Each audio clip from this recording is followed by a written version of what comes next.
রাজধানীর উত্তরা ভয়াবহ বিমান দুর্ঘটনার একদিন আগে ফেসবুক পেজে দেয়া রহস্যময় সতর্কবার্তার একটি পোস্ট ভাইরাল হয়েছে। রোববার ফেসবুকে অ্যানোনিমাস মেইন পেজ নামের ভেরিফাইড এই পেজে বলা হয়, একটি স্কুল ভবন ধসে পড়তে যাচ্ছে, যার ফলে বহু শিশু প্রাণ হারাবে। আমরা এক ভয়াবহ বিপর্যয় এগিয়ে আসতে দেখছি। পোস্টে আরও বলা হয়, এই বিপর্যয়ের মূল কারণ হবে ভবনের অবহেলাজনিত রক্ষণাবেক্ষণের অভাব। আমরা আমাদের সর্বোচ্চ চেষ্টা করব এটি ঠেকাতে। আমি একজন স্থপতি হিসেবে এই বার্তা দিচ্ছি। তবে কোন দেশে কোন জায়গায় ঘটনাটি ঘটবে সেটি উল্লেখ করেনি এই পেজ। সোমবার দুর্ঘটনার পর ওই একই ফেসবুক পেজ থেকে আরেকটি পোস্ট আসে।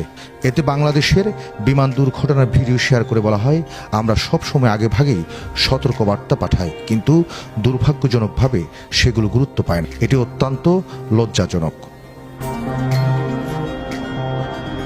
পোস্টে আরও বলা হয়, বর্তমানে একের পর এক বিপর্যয় ঘটছে, তাই আমাদের বার্তাগুলো মনোযোগ দিয়ে শুনুন এবং আগে থেকে প্রতিকার খুঁজুন, না হলে ক্ষতির দায় আপনাকেই নিতে হবে।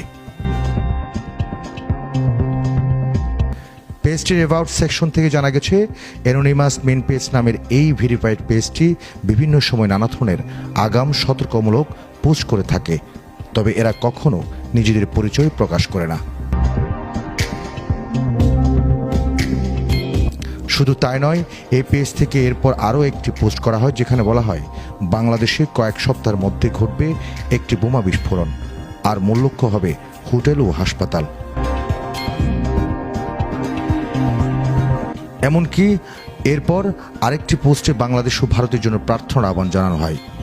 এমন ঘটনায় এই পেজটি খতিয়ে দেখতে মন্তব্য করছেন নেটিজেনরা। সাংবাদিক, অ্যাক্টিভিস্ট সহ সবার ফেসবুকে ভাসছে এই পেজের স্ক্রিনশট।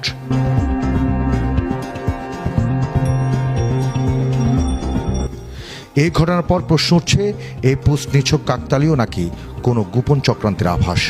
অনেকে এটিকে আশঙ্কাজনকভাবে দেখলেও কেউ বলছেন এটি কাকতালীয় হতে পারে ভিউ এবং ফলোয়ার বাড়াতে একটি স্ক্যাম। অন্যদিকে ইন্দোনেশিয়ায় জাহাজ বিধ্বস্তের ঘটনার সাথে পেজটির দিয়ে আগাম বার্তা মিলে যাওয়ায় কিছুটা ভাবাচ্ছে আবার নেটিজেনদের।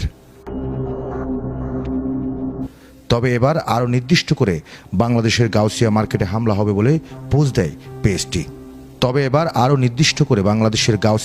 হামলা হবে বলে পোস্ট দেয় পেজটিতে। এদিকে ভাইরাল হওয়া পোস্টটির ব্যাপারে সাইবার নিরাপত্তা বিশ্লেষক আব্দুল্লাহ আল জাবির বলেন, অ্যানোনিমাস মেইন পেজ নামের পেজটি একটি ভুয়া ও প্রতারণামূলক পেজ। তাদের পোস্ট নিয়ে কাউকে আতঙ্কিত না হওয়ার অনুরোধ করেছেন তিনি। দাবি করেন, তারা মানুষকে সহজে বোকা বানায়। জাবির বলেন, তাদের মূল এজেন্ডা হচ্ছে গুজব ছড়িয়ে আতঙ্ক সৃষ্টি করা। এগুলো করে তারা পেজে কিছু ফলোয়ার বাড়িয়ে নেয়, এর বাইরে কিছু না। তিনি বলেন, তাদের আইপিগুলো শনাক্ত করতে সক্ষম হয়েছে। দেখেছেন, এদের পুরো চক্র আফ্রিকা থেকে এসব ভুয়া পেজ অপারেট করে।